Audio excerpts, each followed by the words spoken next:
ಬೆಂಗಳೂರ ಜನರು ಸಮಸ್ಯೆ ಆಲಿಸಲು ಶಾಸಕರ ವಾಹನಗಳು ಹಾಕಲು ಪೆಟ್ರೋಲ್ ಇಲ್ಲ. ಶಾಸಕರು ಜನರ ಸಮಸ್ಯೆಗಳನ್ನು ಆಲಿಸಲು ಅವರ ಬಳಿ ಹೋಗಲು ಕಾರಿಗೆ ಪೆಟ್ರೋಲ್ ಹಾಕಲು ಹಣ ಇಲ್ಲ. ಆದರೂ ಹೋಗಲು ಸರಿಯಾದ ರಸ್ತೆ ಇಲ್ಲ. ಇಷ್ಟಾದರೂ ಹೋದರೂ ಪರಿಹಾರಕ್ಕೆ ನೀಡಲು ಹಣ ಇಲ್ಲ ಎಂದು ಸಂಸದ ರಮೇಶ್ ಜಿಗಜಿಣಗಿ ಸರ್ಕಾರದ ವಿರುದ್ಧ ವಾಗ್ದಾಳಿ ನಡೆಸಿದರು. ನಗರದಲ್ಲಿ ಸುದ್ದಿಗೋಷ್ಠಿ ನಡೆಸಿ ಮಾತನಾಡಿದ ಅವರು, ರಾಜ್ಯವೂ ಸೇರಿದಂತೆ ಜಿಲ್ಲೆಯಲ್ಲಿ ಸಾಕಷ್ಟು ಮಳೆಯಾಗಿದ್ದು ಅಪಾರ ಪ್ರಮಾಣದ ಬೆಳೆ ಹಾನಿಯಾಗಿದೆ. ಇಂದು ರೈತರು ಕಣ್ಣೀರಿನಲ್ಲಿ ಕೈ ತೊಳೆಯುವ ಪರಿಸ್ಥಿತಿ ಬಂದಿದೆ. ಬೆಳೆ ಅಷ್ಟೇ ಅಲ್ಲ, ಮನೆಗೆ ನೀರು ಹೋಗಿ ಸಂಸಾರ ಹಾಳಾಗಿದೆ. ಆದರೂ ರಾಜ್ಯ ಸರ್ಕಾರ ಯಾವುದೇ ಕ್ರಮಕ್ಕೆ ಮುಂದಾಗುತ್ತಿಲ್ಲ ಎಂದರು. ಹಲವಾರು ರೈತರು ನನ್ನ ಮನೆಗೆ ಬಂದು ಕಣ್ಣೀರು ಹಾಕುತ್ತಿದ್ದಾರೆ. ರೈತರ ಸಮಸ್ಯೆ ಬಗ್ಗೆ ಮಾತನಾಡಲು ಒತ್ತಾಯ ಮಾಡುತ್ತಿದ್ದಾರೆ. ನಾವು ಸಮಸ್ಯೆಗಳ ಬಗ್ಗೆ ಮಾತನಾಡಬೇಕಂದ್ರೆ ಇಲ್ಲಿಯವರೆಗೂ ಸರ್ಕಾರವು ಕೆಡಿಪಿ ಸಭೆ ಕರೆದಿಲ್ಲ. ಕೆಡಿಪಿ ಸಭೆಯಲ್ಲಿ ಈ ಬಗ್ಗೆ ಮಾತನಾಡಬಹುದು. ಆದರೆ ರಾಜ್ಯ ಕಾಂಗ್ರೆಸ್ ಸರ್ಕಾರವು ಜನರ ಜೀವನದ ಜೊತೆ ಆಟ ಆಡುತ್ತಿದೆ ಎಂದು ಆರೋಪಿಸಿದರು. ಇಂದು ಶಾಸಕರು ಸಂಚಾರ ಮಾಡಿ ರೈತರ ಸಮಸ್ಯೆ ಕೇಳಲು ಹೋಗಬೇಕಾದ್ರೆ ಅವರ ಗಾಡಿಗೆ ಹಾಕಲು ಪೆಟ್ರೋಲ್ ಇಲ್ಲ. ಇಂದು ಸರ್ಕಾರದ ವಾಹನಕ್ಕೆ ಪೆಟ್ರೋಲ್ ಹಾಕಲು ಹಣ ಇಲ್ಲದ ಕೆಟ್ಟ ಪರಿಸ್ಥಿತಿ ಬಂದಿದೆ. ಹೋಗಿ ಅವರಿಗೆ ಪರಿಹಾರ ನೀಡಲು ಸರ್ಕಾರದ ಬಳಿ ಹಣ ಇಲ್ಲ ಎಂದು ದೂರಿದರು. ಜಾತಿ ಸಮೀಕ್ಷೆ ಹೇಯ ಕೃತ್ಯ. ರಾಜ್ಯ ಸರ್ಕಾರ ನಿಜವಾಗಿ ಜನರ ಮೇಲೆ ಕಾಳಜಿ ಇದ್ರೆ ಜಾತಿ ಸಮೀಕ್ಷೆ ಕೈಬಿಟ್ಟು ರೈತರ ಸಮಸ್ಯೆಗಳ, ಜನರ ಆರ್ಥಿಕ ವ್ಯವಸ್ಥೆ ಬಗ್ಗೆ ಸಮೀಕ್ಷೆ ಮಾಡಬೇಕಿತ್ತು.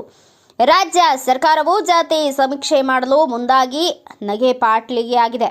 ಜಾತಿ ಸಮೀಕ್ಷೆ ಮಾಡುತ್ತಿರುವುದು ಹೇಯ ಕೃತ್ಯವಾಗಿದೆ ಎಂದು ವಾಗ್ದಾಳಿ ನಡೆಸಿದರು.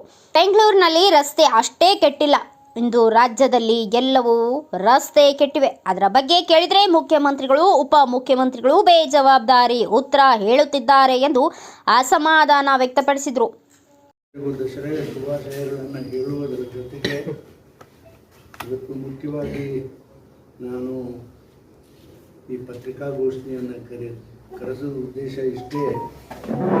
ಈ ರಾಜ್ಯದಲ್ಲಿ ಹಿಂದೆಂದೂ ನಾವು ಕಾಣದಂಥ ಒಂದು ಪರಿಸ್ಥಿತಿ ನಿರ್ಮಾಣ ಆಗ್ಯದ.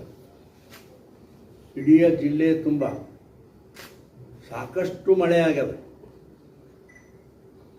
ಎಲ್ಲ ರೈತರು ಒದ್ದಾಡ್ತಾ ಇದ್ದಾರೆ. ನಮ್ಮ ಬೆಳೆಗಳು ಹಾಳಾಗ್ಯಾವ್ರಿ, ನಮಗದ್ರದ್ದು ಏನಾದರೂ ನಮಗೊಂದಿಷ್ಟು ಸಹಾಯ ಮಾಡಿಸ್ರಿ, ನಾವು ರೂಢಿಗೆ ಇಳಿದಿದ್ದೆವು, ನಮಗೆ ಈ ಬೆಳೆ ಇಲ್ಲ ಅಂತಂದ್ರೆ ನಮಗೆ ಉಳ್ಳಕ್ಕೆ ಸಹಿತ ಗತಿ ಇಲ್ಲ ಅಂತಕ್ಕಂಥ ಖೇದವನ್ನು ರೈತರು ಭಾಳ ಮನನೊಂದು ನಮ್ಮ ಮುಂದೆ ತಮ್ಮ ಅಳಲನ್ನು ತೋಡ್ಕೊತಾ ಇದ್ದಾರೆ.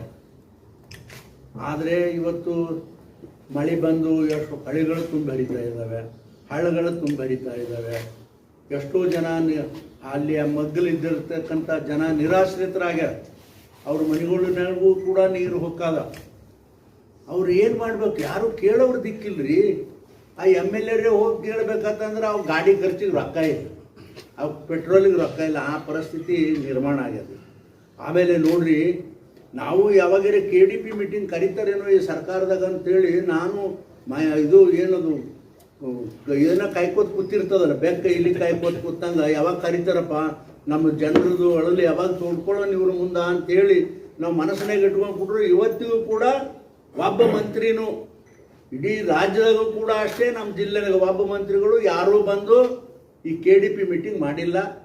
ನಮ್ದಳು ಏನದಪ್ಪ ಜನರ ಬಗ್ಗೆ ಹೇಳಬೇಕಂದ್ರೆ ಕೇಳಕ್ಕೂ ಅವರು ಕೂಡ ತಯಾರಿಲ್ಲ. ಇದು ಹಿಂಗಾದ್ರೆ ಹೆಂಗ್ರಿ?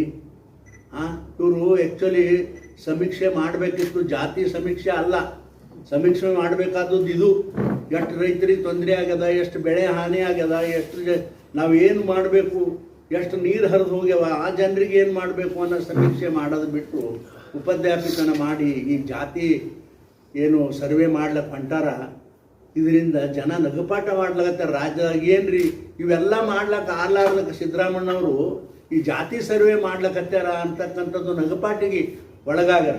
ಏನಪ್ಪ ಅಂದ್ರೆ ಇದು ಮರಿಲಿ ಜನ ಈ ಕಡೆ ನೋಡ್ಕೋತ ಕುಂದಿರಲಿ ಅಂತ ಹೇಳಿ ಅದೇ ರೀತಿ ಚಂದ ಮಾಡ್ಯಾರ. ಸಮಾಜಗಳು ಒಡೆದು ಅವಕ್ಕೆ ಜಗಳ, ಪ್ರತಿಯೊಂದು ಸಮಾಜದಲ್ಲಿ ಜಗಳ ಹಚ್ಚತಕ್ಕಂಥ ಕೆಲಸವನ್ನು ಈಗ ಸಿದ್ದರಾಮಣ್ಣವ್ರು ಮಾಡ್ಯಾರ. ಇದು ಅತ್ಯಂತ ಹೇಯ ಕೆಲಸ ಅಂತ ಹೇಳಿ ನಾನು ಹೇಳಲಿಕ್ಕೆ ಬಯಸ್ತೀನಿ. ಯಾಕಂದರೆ ಜನರು ಇಷ್ಟೊಂದು ರೈತರು ಜನ ಇಷ್ಟೊಂದು ತಾಪತ್ರೆಯಲ್ಲಿದ್ದರೂ ಕೂಡ ಯಾವುದೂ ಲೆಕ್ಕಕ್ಕಿಲ್ಲ. ನೀವು ನೋಡ್ರಿ ಅಲ್ಲಿ ನಿನ್ನೆ ಬೆಂಗಳೂರಾಗ ರೋಡ್ ಕೆಟ್ಟವತ್ತಂದ್ರೆ ಯಾರು ಇರೋರು ಇರ್ರೆಸ್ಪಾನ್ಸಿಬಲ್ ಜವಾಬ್ದಾರಿ ಆನ್ಸರ್ಗಳನ್ನು ಕೊಡ್ತಾರ. ಮುಖ್ಯಮಂತ್ರಿಗಳು ಅಷ್ಟೇ, ಡೆಪ್ಯೂಟಿ ಮುಖ್ಯಮಂತ್ರಿಗಳು ಅಷ್ಟೇ. ಹೋಗೋರು ಹೋಲಿ ಇರೋರು ಇರ್ರಿ ಅಂತಂದ್ರೆ ಏನ್ರಿ ಗತಿ? ದಿನ ಒಂದೊಂದು ಬದಲ. ಇವತ್ತು ಮುಂಜಾನೆ ಒಂದು ಸ್ಟೇಟ್ಮೆಂಟ್ ಮಾಡಿರ್ತಾರೆ, ಸಂಜೆ ಕಡೆ ಒಂದು ಮಾಡಿರ್ತಾರೆ.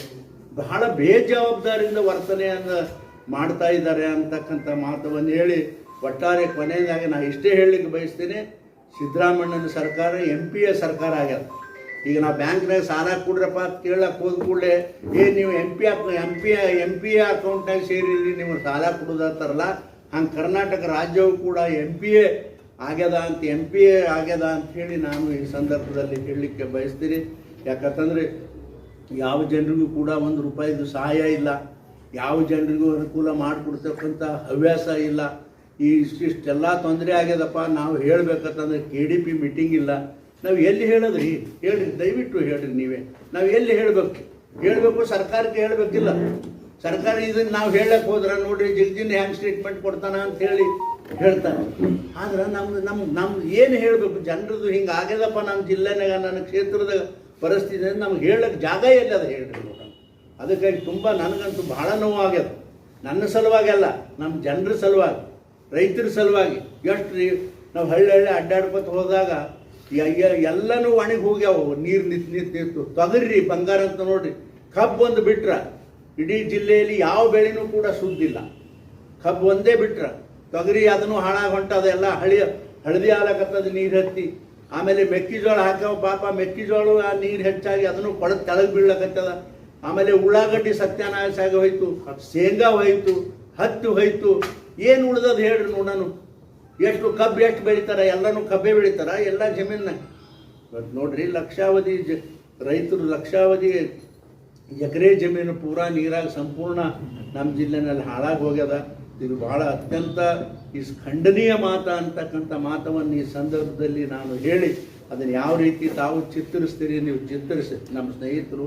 ಇನ್ನು ಎರಡನೇ ವಿಷಯ ಏನಪ್ಪ ಅಂತಂದ್ರೆ ಇದು ನಮ್ಮ ವೈದ್ಯಕೀಯ ಶಾಲೆ ಹೌದಲ್ರಿ, ವೈದ್ಯಕೀಯ ವೈದ್ಯಕೀಯ ಕಾಲೇಜ್ ಬಗ್ಗೆ ಬಹಳ ನಡೆದದ. ಕೆಲವೊಬ್ಬರು ಅದು ಮಾಡ್ರಿ ಇದು ಮಾಡ್ರಿ APP ಮಾಡ್ರಿ PPP ಮಾಡ್ರಿ ಅಂತೇಳಿ ಏನೇನೋ ಹೇಳಕತ್ತಾರ. ಅದ್ರ ಕೆಲವೊಂದು ಜನ ಇಲ್ಲ, ಇದು ಯಾವುದೋ ಪ್ರೈವೇಟ್ ಆಗೋದು ಬೇಡ, ಸರ್ಕಾರದ ಆಗೋದು ಅಂಥೇಳಿ ಬಹಳ ಜನರದು ಒತ್ತಡ ಅದ. ನನ್ನ ಮೇಲಂತೂ ಸರ್ಕಾರದಾಗಲಿ ಅಂಥೇಳಿ ಬಹಳ ಜನ ನನ್ನ ಆಫೀಸ್ಗೂ ಬಂದು ಹೇಳ್ಯಾರ, ನನಗೆ ಫೋನು ಮಾಡಿ ಹೇಳ್ಯಾರ ಸರ್ಕಾರದೇ ಆಗಬೇಕು ಅಂತೇಳಿ. ಅವು ಎಲ್ಲ ಜನರ ಅಹವಾಲವನ್ನು ನಾನು ತೆಗೆದುಕೊಂಡು ಮೊನ್ನೆ ಡೆಲ್ಲಿಗೆ ಹೋಗಿ ಪ್ರಧಾನಮಂತ್ರಿಗಳಿಗೂ ಕೂಡ ಮೀಟ್ ಮಾಡಿ, ಅದ್ರ ಜೊತೆಗೆ ನಮ್ಮ ನಡ್ಡಾ ಅವರು ನಮ್ಮ ಅಧ್ಯಕ್ಷರು ಮತ್ತು ಆರೋಗ್ಯ ಸಚಿವರನ್ನು ಕೂಡ ಮೀಟ್ ಮಾಡಿ ನನ್ನ ಜಿಲ್ಲೆಯ ಸಮಸ್ಯೆ ಹಿಂಗದ, ನಮ್ಮ ಜಿಲ್ಲೆಗಳಲ್ಲಿ ಜನ ಈ PPP ಪಾಪಿಪಿ ಯಾವುದು ಬೇಡತ್ತಾರ, ಅದಕ್ಕೆ ಅವ್ರು ಏನು ಹೇಳ್ತಾರಪ್ಪ ಅಂದರೆ ಸರ್ಕಾರಿ ಒಂದು ವೈದ್ಯ ಶಾಲೆ ಆಗಲಿ ಬಿಜಾಪುರದಲ್ಲಿ ಅಂತಕ್ಕಂಥದ್ದು ಭಾಳ ಸ್ಟ್ರಾಂಗ್ ಆಗಿ ನನ್ನ ಮೇಲೆ ಒತ್ತಡವನ್ನು ಹೇರ್ತಕ್ಕಂಥ ಕೆಲಸ ಮಾಡ್ಯಾರ. ಮತ್ತು ನಾನಂತೂ ಯಾರಿಗೂ ಭೇಟಿ ಆಗಿಲ್ಲ, ಬಟ್ ಅಲ್ಲಿ ಜನ ನಮ್ಮ ಪ್ರತಿಭಟನೆಯೂ ಕೂಡ ಶುರು ಮಾಡ್ಯಾರ. ನಮ್ಮ ದಲಿತರು ಶುರು ಮಾಡ್ಯಾರ, ಬೇರೆ ಸಮಾಜದವರು ಬೇರೆ ಜನನೂ ಕೂಡ ಪತ್ರಿಕೆಯಲ್ಲಿ ನೋಡೀನಿ, ಅವರು ಕೂಡ ಪ್ರತಿಭಟನೆಯನ್ನು ಪ್ರಾರಂಭ ಮಾಡ್ಯಾರ. ಅದಕ್ಕೆ ನನ್ನದು ಕೂಡ ಅಷ್ಟೇ ಅದ.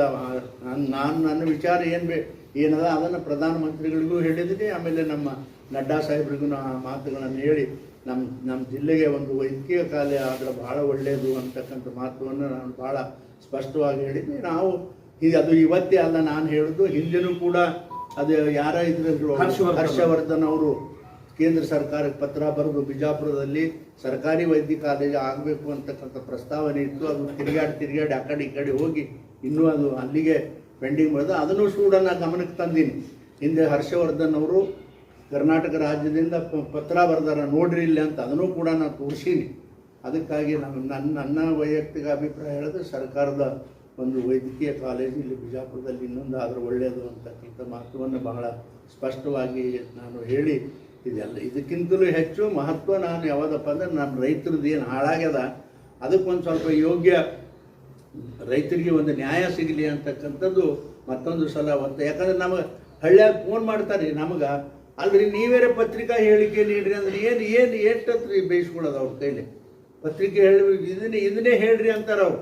ನಮ್ಮ ಇಟ್ಟೆಲ್ಲ ಮುಣಿಗೆ ಹೋಗ್ಯಾವ ಎಲ್ಲ ಹೋಗ್ಯಾವ ನೀವು ಹೇಳ್ರಿ ಅಂತ ಹೇಳಿದ್ರೆ ಅದಕ್ಕೆ ನಾನು ಅವರ ಒತ್ತಡಕ್ಕಾಗಿ ರೈತರ ಒತ್ತಡಕ್ಕಾಗಿ ಇವತ್ತು ಕರಿಬೇಕು ಅಂತೇಳಿ ಕರೆದಿದ್ದೀನಿ. ಅದ್ರ ಜೊತೆಗೆ ಇದನ್ನು ಕೂಡ ವಿಷಯ ಒಂದು ಜಿಲ್ಲೆಯಲ್ಲಿ ಸಮಸ್ಯೆ ಆಗದ ಅದನ್ನು ಕೂಡಿ ನಾನು ಹೇಳಲಿಕ್ಕೆ ಬಯಸ್ತೀನಪ್ಪ.